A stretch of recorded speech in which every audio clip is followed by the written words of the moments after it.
aku rasa kita nak ingatkan balik ya, kepada kita punya pendengar-pendengar dan juga penonton kita. Kita ada giveaway baju buku untuk manusia. Ini baju yang dikeluarkan oleh Kawah Buku. Aku rasa baju ni cantik. Jadi kita nak bagi kepada kawan-kawan kita dan kepada yang menjawab persoalan kita yang minggu lepas. Apa itu historiografi? Historiografi. Anda sedang mendengar siaran Teh Tarik Podcast dibawa oleh kawahbuku.com. Hai, Assalamualaikum dan salam sejahtera. Bersama-sama lagi kita di dalam Teh Tarik Podcast yang ditarik khas oleh Kawah Buku. Bersama-sama lagi kita di dalam Siri Menjadi Malaysia episod yang ke-18 bersama aku, Azan Safa, Mat Koi dan juga Iskandar Kamil untuk menyambung perbincangan kita daripada Chenla minggu lepas. Tapi betul. Sebelum tu Koi, macam biasa di awal permulaan kita akan memperkenalkan satu buku, dan buku bertuah pada minggu ini adalah satu buku yang baru sahaja diterbitkan. Sebuah karya ataupun himpunan esei pilihan Tawarikh Melayu dan Melaka yang telah ditulis oleh Ahmad Adam. Ini Sosok kontroversial ni. Sosok kontroversi. Dan begitulah juga datangnya buku ini dengan gaya kontroversinya tersendirilah. Dimulakan dengan kritikan terhadap salah seorang menteri. Wow. Bekas menteri, bukan menteri, bekas menteri kebudayaan. Dan juga dengan keras juga mengkritik salah seorang daripada sastrawan negara. Siapa tu? Itu kena dapatkan buku ni lah. Dan yang keduanya adalah juga kekecewaannya terhadap penerbitan salah seorang daripada ketua editor penerbit yang telah menerbitkan salah satu suntingan yang dibuat olehnya berjudul Sulalatus Salatin. Ni jadinya adalah apabila berlakunya dapatnya penemuan-penemuan baru dan diminta untuk dipinda, tetapi usulan tersebut telah ditolak lah. Jadi aku rasa ni mesti kes pasal Hang Tuha ni. Tak, ini yang teks Sulalatus Salatin. Okey. Sulalatus Salatin. Yang Hang Tuha tu adalah dengan sastrawan negara tadi dia punya. Dengan menteri tadi batu bersurat.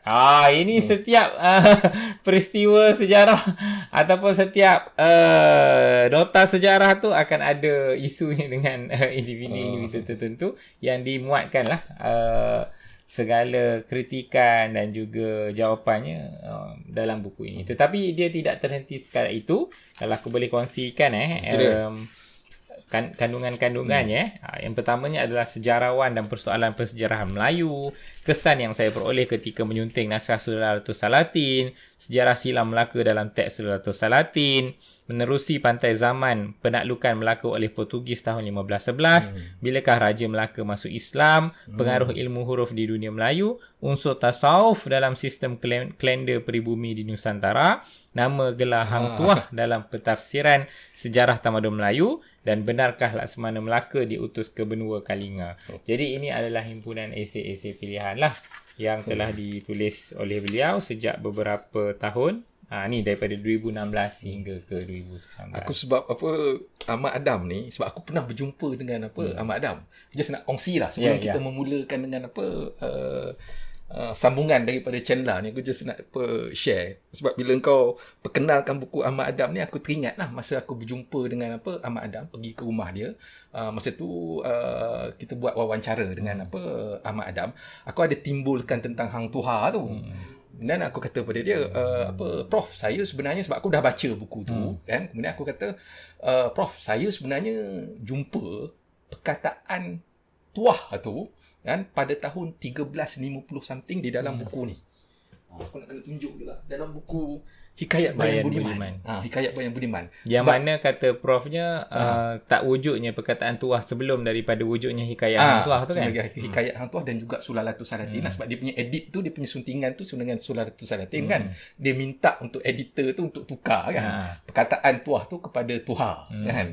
Jadi argument dia tak wujud perkataan tu, perkataan istilah tuah tu. Jadi aku bagi tahu Prof Ahmad Adam lah. Aku cakap, Prof, saya pernah jumpa dalam satu hikayat, iaitu Hikayat Bayan Budiman. Dalam Hikayat Bayan Budiman ni lebih kurang dia punya date dia, tarikh dia Azan dalam 1350 something. Dia memang hikayat saduran lah, hikayat daripada tempat lain, kemudian kita sadur di dalam bahasa Melayu, tetapi ada perkataan tuah tu. Kan? Jadi tapi dia balas pada aku balik, awak tengok ni manuskrip yang mana. Jadi aku tak boleh nak kata apalah. Tetapi aku rasa menarik kalau sekiranya ada pengkaji yang boleh membuktikan bahawasanya istilah tuah tu sebenarnya sudah pun wujud lama dahulu. Jadi ini secara tidak langsung mungkin akan membangkitkan suatu wacana untuk memperumitkan lagi apa yang diajukan oleh Ahmad Adam. Ahmad Adam kata tak wujud, tetapi kalau kita buat kajian dalam Hikayat Bayan Budiman ni ada istilah tuah tu, itu dengan sendirinya kita boleh menolak lah penghujahan yang diajukan oleh Prof Ahmad Adam lah. Kita jangan lanjutkan cerita tentang Ahmad Adam. Yang penting adalah untuk kita melanjutkan daripada siri perbincangan kita yang lepas, iaitu Chenla, yang sebelum tu kita bawa daripada Funan. Daripada Funan kita pergi ke Chenla. Dan minggu ni ke mana yang kau akan bawa kita semua pergi? Dua kerajaan yang lepas yang kita bincang tu adalah kerajaan di Indo-China lah. Jadi untuk siri pada hari ini, pada kali ini kita juga memilih kerajaan di Indo-China juga yang berdekatan dengan Funan dan Chenla, iaitu kerajaan Champa. Kerajaan Champa, kerajaan yang agak masyhur sebenarnya nak dibandingkan dengan Chenla. Ya, betul. Chenla ni kalau macam minggu lepas tu tak banyak maklumat tentang Chenla, tetapi Funan Champa Champa ni ada banyak maklumat tentang Champa. Cumanya bila aku membuat pembacaan Azan tentang sejarah tentang Champa ni, aku dapati kebanyakan daripada sejarawan ni sejarawan orang putih lah. Dia daripada Perancis, daripada Amerika pun ada, daripada UK pun ada, dan daripada Jepun pun ada.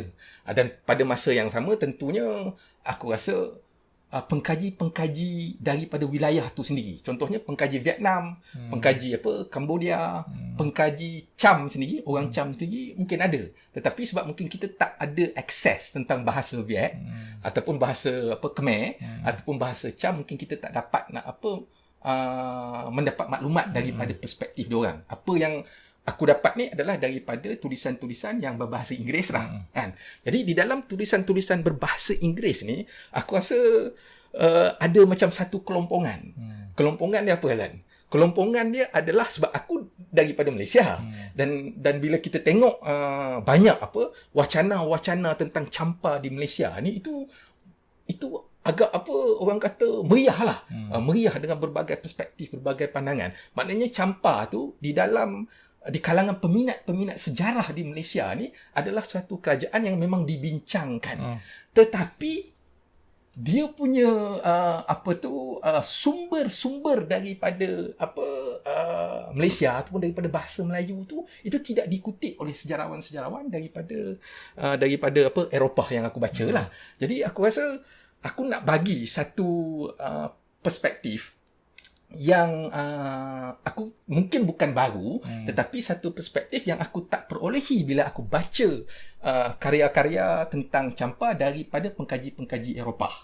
Jadi aku punya topik yang aku rasa untuk malam ni yang cantiknya adalah Champa di dalam teks Melayu.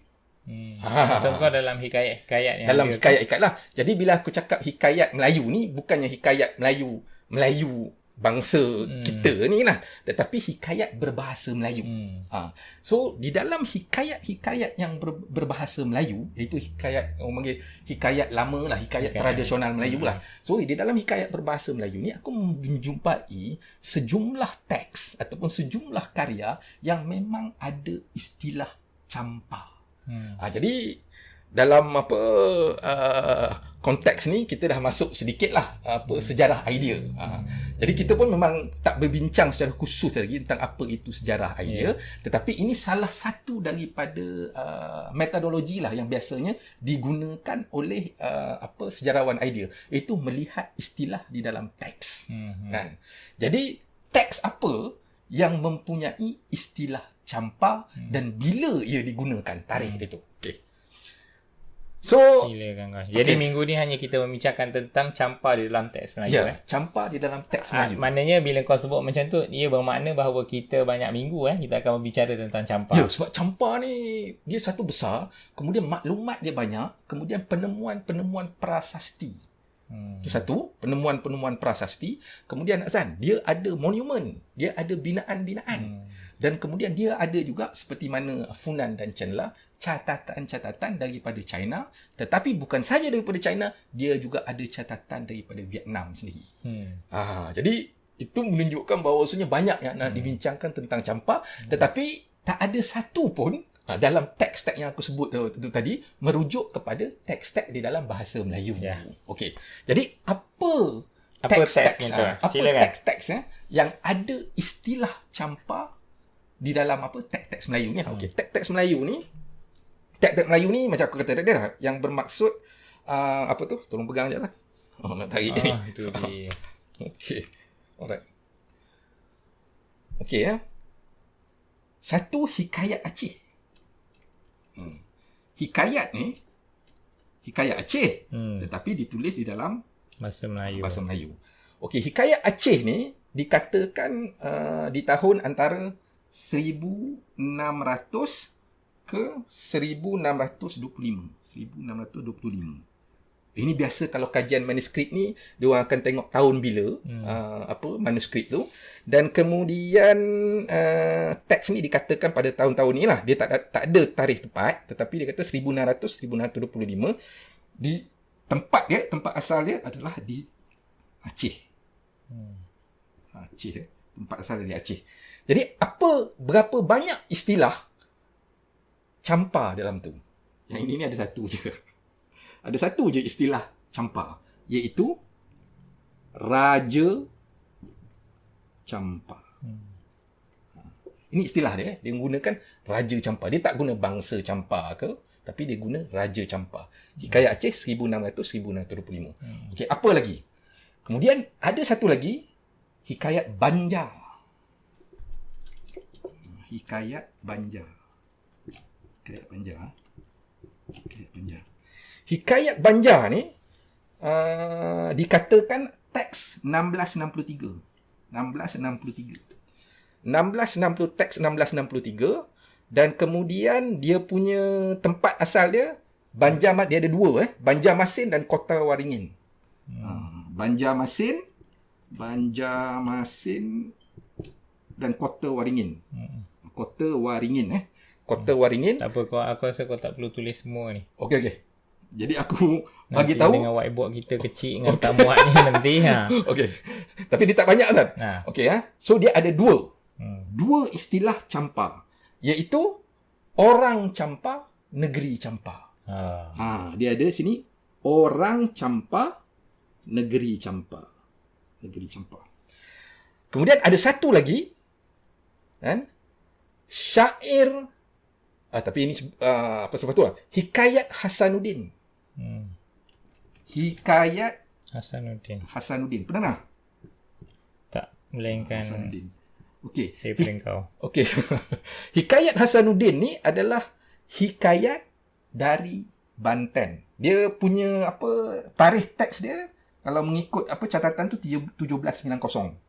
1790 di Banten, tapi dia orang tak sure asal dia Banten atau Batavia. Batavia. Ada 22 istilah campa. So, istilah campa tu disebut orang campa, negeri campa, puteri campa, raja campa dan tanah campa. Tu istilah yang digunakan. Okey. Kemudian ada satu lagi, syair Sultan Nurperi. Syair Sultan Nurperi. Panjang sangat so kita tu SSNP. Syair Sultan Nurperi. Yang ini 1850 ini daripada Riau. Yang ini ada satu saja istilah campa, iaitu negeri campa. Digunakan negeri campa. Yang ini kalau kau tengok ni, yang ini di Riau, ini di Banten, ini di Banjarmasin. Kan? Yang ini ni di Aceh. Kan? Malaysianya mana? Kita kan nak bercakap menjadi Malaysia. Okey, kita reserve benda tu. Malaysia ada. Istilah campa digunakan di dalam, kita kena padam sikit ni, kan? Ada pemadam tak? Tisu. Iskandar, kalau ada tisu boleh passing sini tisu. Okey, tak ada tak apa. Kita padam dengan tangan. Kita padam dengan tangan, kan? Ada. Okey, dah ada. Okey, ada Okey. Okey, kau agak-agak Azan dalam teks Melayu apa yang perkataan campa ni ada? Dan perkataan campa ni yang paling banyak. Yang tadi tu Hikayat Hasanuddin kan? Hikayat Hasanuddin ni ada 22. Kalau teks Melayu ni yang paling sohor sekali, tapi aku tak tahulah kalau sama ada ke tidak dalam tu. Adalah Sulalatus Salatin lah. Sejarah betul. Melayu. Sulalatus Salatin. Betul Betul, tepat. Yang ini memang teks yang sering Sangat diangkat masyhur lah. Tadi pun dalam Ahmad Itu Adam pun tadi pun Sulalatus disebut Salatin. Sulalatus Salatin. Sulalatus Salatin. Eja macam mana tu? Ahmad Adam eja lain tu. Sulalatus Salatin. Okey Sulalatus Salatin ni dikatakan teks dia 1356. 1356, tetapi dia revise balik sebab manuskrip teks hikayat-hikayat ni kan dia ada tukang salin. Dia salin mungkin berubah. Kemudian satu lagi dia kata revise tahun 1612. 1612 ni maknanya yang ini bermulanya Melaka, lebih kurang kan. Yang ini bila Melaka dah jatuh lah 15-11, kemudian ditulis 16-12 So teks dia ni kau agak-agak kan yang ini ni daripada mana? Teks Malaysia. ni daripada mana? Malaysia tu ialah daripada negeri mana? Melaka. Ini Johor. Johor. So Melaka dah jatuh masa tu. Ni Johor Ini teks daripada Johor. Tahun dia antara 1356 1612. Dekat sini ada 30 istilah Campa. Campa. 30 istilah campa yang merangkumi nakhoda campa, raja campa, orang campa, bendahari campa, kota campa, orang besar campa. Kan? Jadi di dalam teks Melayu, kan, teks yang berbahasa Melayu, teks tradisional kita ada konsep dan juga istilah ataupun idea tentang campa. Kan? Jadi mungkin menarik untuk aku rasa mungkin kita boleh tunjukkan sikit. Ini ada Sulalatus Salatin sama Ahmad. Yang ini ni sejarah Melayu. Ini klasik ni. Ini WG Shellebert. Diusulkan macam mana nak pronounce dia? Shellebert ke Shellebert? Shellebert. Okey, Shellebert. Kemudian kita ada satu lagi. Yang ini ni oleh sastrawan negara. Ini sastrawan negara yang dikritik. Jangan sebut. Muhammad Haji Saleh lah. Muhammad Haji Saleh. Oh, yang Ahmad Adam kritik tadi tu siapa? Aku tak tahu, dia tak mention. Okey. Sulalatus Salatin, Muhammad Haji Saleh, kemudian kita ada Shellebert, kemudian kita ada sama Ahmad. Jadi aku tak rujuk kepada Shellebert, aku rujuk kepada kedua-dua ni. Kedua-dua ni dia ada perbezaan lah. Perbezaan. Tetapi istilah campa tu memang ada dalam ni. Kan? Jadi mungkin memang ada dalam ni, maksud kau dalam yang biru tu tak ada? Yang dalam biru ni pun ada. Yang dalam biru ni pun ada. Cumanya dalam biru ni ada beberapa kelainan sikit lah. Kelainan sikit. Kan? Yang ini sebab bila manuskrip ni kita kena tengok lah kan. Kalau hikayat ni kan manuskrip yang mana. So ada setengah manuskrip tu kemungkinan ejaan dia tu ditafsirkan oleh penyelenggara atau penyusun tu dengan cara yang berbeza lah kan. Ejaan-ejaan lama tu kan sama macam Ahmad Adam lah, hang tuah jadi hang tuha tu kan. Jadi kita ada dua Sulalatus Salatin, tetapi dia punya ada sedikit perbezaan lah. Tetapi campa dalam kedua-dua ni ada.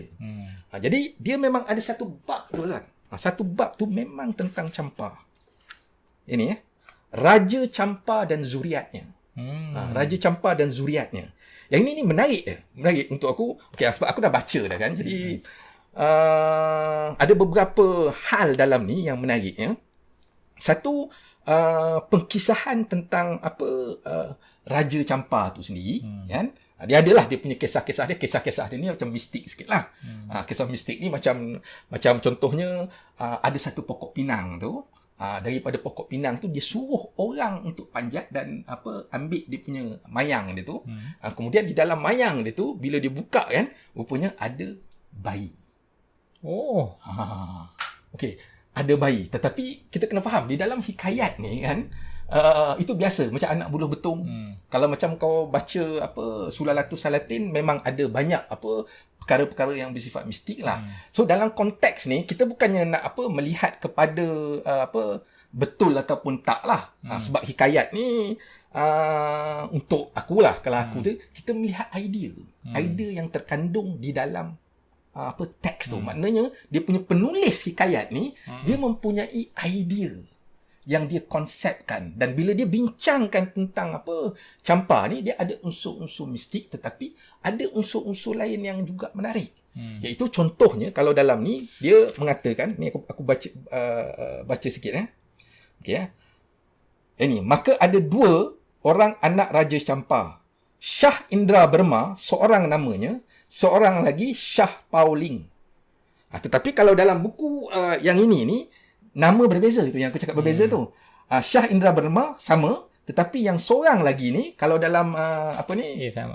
Sama Ahmad ni Shah Pauling, dalam ini ni Shah Palembang. Nama berbeza. Tetapi ia tidak menafikan kewujudan istilah ataupun konsep Champa itulah dalam ni kan. Jadi menariknya lagi macam ni kan. Sebab masa ni dia orang macam berperang, kemudian berperang ni menarik. Masa ni pun dah ada rasuah. Kenapa pada waktu itu Champa kalah? Dikatakan sebab dia punya bendahari pada waktu itu, dia ada satu lagi kerajaan ni yang dinamakan Kerajaan Kuci. Kerajaan Kuci. Yang menarik, Kerajaan Kuci kan aku tulis tadi Hikayat Hasanuddin kan. Dalam Hikayat Hasanuddin pun menceritakan tentang Raja Kuci. Jadi dekat sini pun ini 2 hikayat yang berbeza. Satu Hikayat Hasanuddin, kemudian satu lagi Sulalatus Salatin, tetapi kita berjumpa dengan istilah yang sama. Kan? Betul ataupun tak itu kita tak tahulah. Kan? Tapi hikayat memperkukuhkan lah sebenarnya bila semakin banyak manuskrip bercakap tentang hal yang serupa, tapi agak sukar hikayat ni sebab kita kena memerlukan pembuktian. Pembuktian ni di dalam kajian sejarah moden itu memerlukan orang kata benda yang tangible lah. Katakanlah kalau kau kata wujud kan, Kerajaan Kuci ni di mana?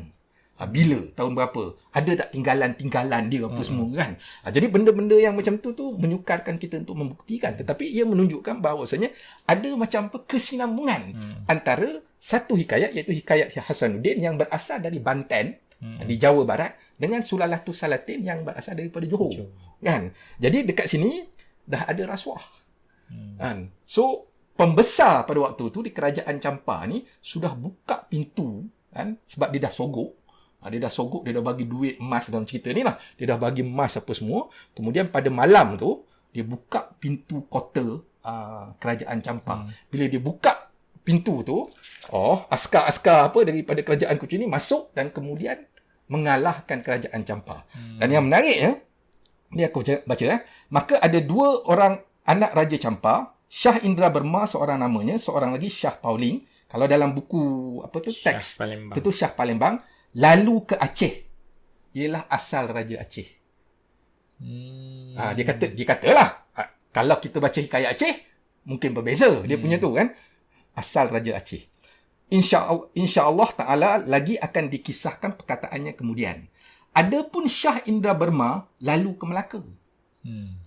Ni yang dikatakan anak raja Champa ni lalu ke Melaka selepas kalah perang, lalu ke Melaka. Maka terlalulah kesukaan Sultan Mansur Shah melihat mereka itu. Maka Shah Indra Berma dan isterinya Kenia Mesra sangat dipermulia baginda. Maka sekaliannya disuruh masuk agama Islam. Itu menarik. Dia ada satu konsep lagi, iaitu konsep agama Islam. Melaka dijadikan sebagai suatu tempat yang mana mengislamkan Raja Champa. Kan? okey, masuk agama Islam. Akan Shah Indra Burma dengan isterinya serta temannya sekalian pun masuk Islam lah. Maka oleh Sultan Mansur Shah, akan Shah Indra Burma dijadikan baginda menteri. Terlalu sangat dikasihani baginda. Dan mereka itulah asal segala campa di Melaka. Asal berasal daripada anak cucu Shah Indra Burma. Yang ini adalah antara teks-teks yang ada. Sebenarnya ada beberapa lagi tempat lah. Beberapa lagi tempat. Contohnya macam apa? Yang ini, Laksmana yang menggantikan Hang Nadim. Macam mana? Bermula Laksmana Hadim pun telah hilang. Ini masa Peringgi datang. Masa Portugis datang. Kemudian Laksmana Hang Nadim pun telah hilang. Peranakan orang besar campa pula dijadikan Laksmana. Kan? Jadi, daripada satu sudut, maknanya kerajaan Melaka ni adalah satu kerajaan yang sangat berbagai-bagai, multi-etnik. Kemudian ada daripada kerajaan lain, iaitu daripada kerajaan Campa. Ini idea, betul tak betul kita tak tahu. Berdasarkan kepada fakta kita tak tahu. Tetapi dia ada idea untuk menerima orang luar dan diangkat kemudiannya untuk menjadi Laksmana dan pemimpin. Kan? Ini untuk aku hikayat ni, kalau aku membacanya daripada sudut sejarah idea lah. Kita melihat apa idea, budaya, pemikiran yang terkandung di dalamnya. Jadi maksudnya kalau daripada apa yang kita dapat pada minggu ini, istilah campa ataupun konsep campa ataupun idea tentang campa itu telah pun seawalnya wujud dalam karya-karya Melayu. Bukan hanya kita membaca jurnal English, Perancis ke tak, tapi di dalam hikayat kita sendiri terdapatnya idea tentang campa. Aku rasa perbincangan ini aku tak tahu aku rasa mungkin kita akan kupas lagi dalam minggu yang akan datang. Minggu akan datang sebab kita nak memperkenalkan campa daripada teks kita sendiri. Jadi untuk minggu depan baru kita pergi kepada teks-teks yang ditulis oleh pengkaji-pengkaji Eropah untuk membincangkan tentang campa. Sebelum kita menutup episod kali ini, aku rasa kita nak ingatkan balik kepada kita punya pendengar-pendengar dan juga penonton kita.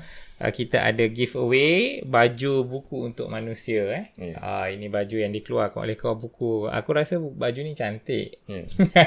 Jadi kita nak bagi kepada kawan-kawan kita dan kepada yang menjawab persoalan kita yang minggu lepas.